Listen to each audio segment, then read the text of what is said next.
Потврда за одличните односи меѓу Македонија и Шведска. Шефот на македонската дипломатија Тимчо Муцунски на повеќе важни средби тука во Стокхолм. Се сретна со представници на Рикстагот, односно на шведското собрание, како и со две министерки за надворешни работи Марија Малмер Стенергард и за Европска унија Јесика Розенкранц.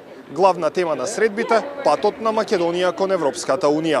Но Муцунски ги пренесе и проблемите кои што ги имаат нашинците тука, како непризнавањето на возачките дозволи и скапиот роаминг. Имавме плодна дискусија, поврзана и со предизвиците на кои што ги имаме ние на нашиот пат кон европските интеграции, каде што отворено кажавме дека нашето очекување дека процесот на проширување ќе престане да биде мерен по однос на субјективни билатерални критериуми, туку ќе почнеме да бидеме мерени по однос на мерит и на објективни фактори.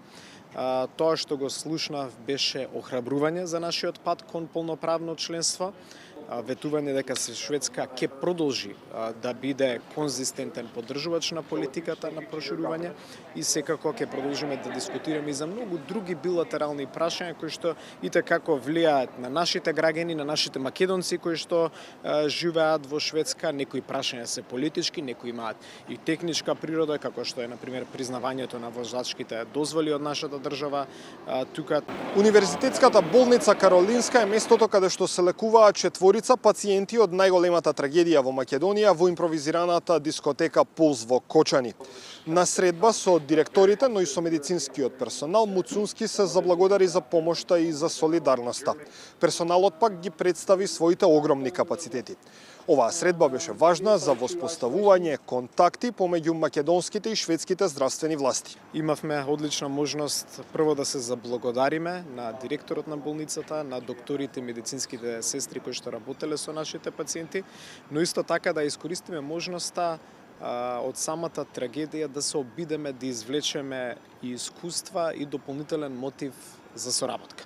И во таа смисла разговаравме за понатамошна соработка помеѓу нашите медицински центри и нашите здравствени власти со медицинскиот центар во Каролинска, и тоа во многу конкретни области. Останува да ги пренесеме тие контакти и тие можности на институциите во Скопје, и со нашите колеги да почнеме да ја раздвижуваме се повеќе таа соработка во делот на здравството.